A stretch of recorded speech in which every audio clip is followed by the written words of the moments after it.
Saya nggak ngerti kenapa saya bisa cemas. Saya tuh nggak tahu pemicunya, apa sih yang menyebabkan saya cemas melulu. Saya nggak tahu kenapa ini saya bisa muncul tiba-tiba cemas. Mengalaminya? Teman-teman yang sering mengalami hal ini, sering merasa bingung kenapa saya bisa muncul cemasnya, kenapa saya bisa merasa tiba-tiba cemas muncul. Nah, teman-teman wajib nonton video ini. Karena kita akan bahas bagaimana caranya untuk kita bisa mulai mengerti, memahami diri kita sendiri, apa trigger, apa pemicu yang membuat kita jadi cemas.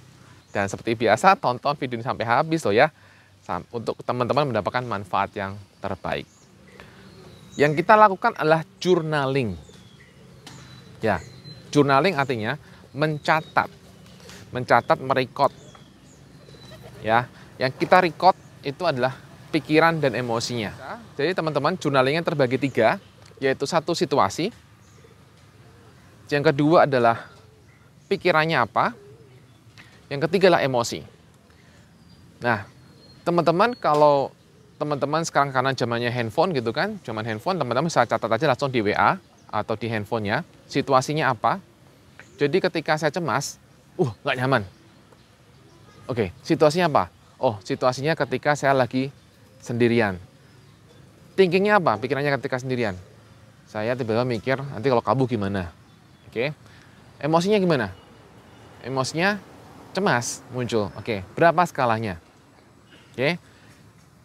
Itu ya. Jadi, situasinya apa? Pikirannya apa? Emosinya apa? Skalanya berapa kalau emosinya? Oke. Sampai sini jelas? Semoga jelas. Kita bahas lagi misalnya.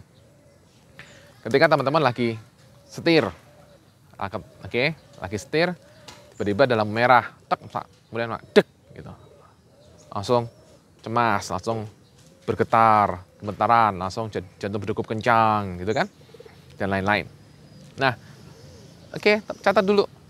Kalau nggak sempat dicatat di WA atau di handphone, di-record aja suaranya dulu, pakai record suara. Situasi di lampu merah. Saya tiba-tiba entah kenapa lampu merah jadi shock seperti itu. Emosinya khawatir, cemas. Skala 10. Seperti itu. Nah, dengan record, dengan journaling seperti ini, teman-teman akan semakin lebih spesifik tahu semakin dalam pemicu perasaan cemas yang teman-teman alami. Record ini, journaling ini sebaiknya dilakukan paling tidak minimal 2-3 minggu. Dari situ teman-teman kan sudah punya recordnya, apa aja. Teman-teman akan tahu di manakah, sekali lagi saya bahas tadi di awal adalah pemicunya yang paling besar itu apa, pola pikirnya apa. Nah, sehingga ketika teman tahu pemicunya apa, pikirannya apa, teman-teman ketika menghadapi situasi itu kembali bisa lebih tenang. Bisa lebih tahu, gue harus ngadepinnya gini caranya, gitu. Teman-teman akan sangat bantu teman-teman akhirnya bisa mengenali diri sendiri. Sehingga teman-teman nggak perlu terlalu pusing lagi gitu loh. Ada mungkin teman-teman yang sampai sekarang mungkin juga sudah tahu sebenarnya pemicunya apa. Jadi kalau misalnya saya makan ini, saya akan merasa nggak nyaman. Oke ya, seperti itu. Nah, tapi itu harus di-record dulu apakah benar gitu loh. Kalau itu ternyata situasi cuma satu, ya itu belum tentu hal yang betul kan. Karena sekali lagi kita carinya data yang banyak. Dari sekian 2-3 minggu kan datanya banyak. Kalau teman-teman sudah lakukan loh ya. Itu kan banyak. Nah, jadi kita bisa ambil kesimpulan utuhnya itu apa. Nah, kemudian kita bekerja di yang paling besar itu, yang paling dominan. Nanti yang pretel-pretel, yang kecil-kecil itu nanti gampang lah. Kita lakukan cara yang sama, tapi kita beresin dulu diri kita yang besar-besarin dulu. Gitu. Oke, gitu teman-teman. Jadi saya ulang bahwa teman-teman perlu journaling, record 3 kolom sebenarnya, yaitu situasi, thinking, dan emosi. Ya, situasinya apa? Pikiran yang muncul secara otomatisnya apa? Ya. Jadi ini pikiran itu lebih ke arah, kalau bisa lebih ke arah pikiran otomatis. Saya garis bawahi karena saya belum jelasin di awal tadi. Pikiran otomatis yang muncul. Otomatis itu maksudnya apa? Spontan. Nah, gitu loh. Nah, ini akan membantu teman-teman lebih ngerti diri sendiri. Kemudian emosinya apa? Berapa skalanya?